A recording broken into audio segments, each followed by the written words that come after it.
بسم اللہ الرحمن الرحیم۔ ہم سب شیشے کے گھروں میں رہتے ہیں اور کسی کے پاس صاف کھڑکی نہیں۔ ہر شخص کے پیچھے ایک کہانی ہوتی ہے۔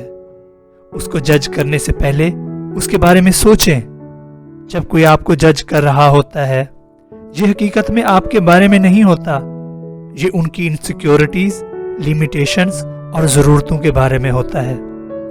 کچھ لوگ ہماری زندگی میں ایک نعمت کی طرح ہوتے ہیں، جبکہ دوسرے لوگ سبق کی حیثیت رکھتے ہیں۔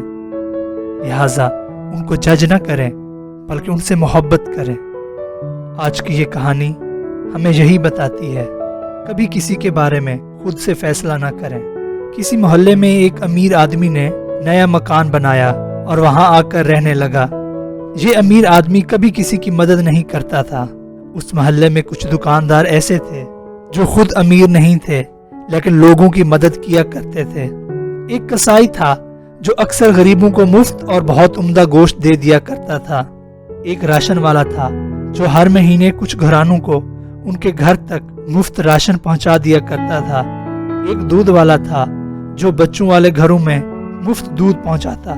لوگ مالدار شخص کو خوب برا کہتے کہ دیکھو، اتنا مال ہونے کے باوجود کسی کی مدد نہیں کرتا، اور یہ دکاندار بیچارے خود سارا دن محنت کرتے ہیں لیکن غریبوں کا خیال بھی رکھتے ہیں۔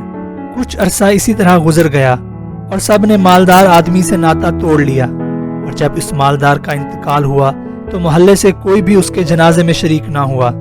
مالدار کی موت کے اگلے روز ایک غریب نے گوشت والے سے مفت گوشت مانگا تو اس نے دینے سے صاف انکار کر دیا۔ دودھ والے نے مفت دودھ سے صاف انکار کر دیا۔ راشن والے نے مفت راشن دینے سے صاف انکار کر دیا۔ پتہ ہے کیوں؟ ان سب کا ایک ہی جواب تھا، اب تمہیں یہاں سے کچھ بھی مفت نہیں مل سکتا، کیونکہ وہ جو تمہارے پیسے ادا کیا کرتا تھا کل دنیا سے چلا گیا ہے۔ نتیجہ، کبھی کسی کے بارے میں خود سے فیصلہ نہ کرو، کیونکہ تم نہیں جانتے کس کا باطن کتنا پاکیزہ ہے۔ سوچیے گا ضرور۔ اللہ آپ کا اور ہمارا حامی و ناصر۔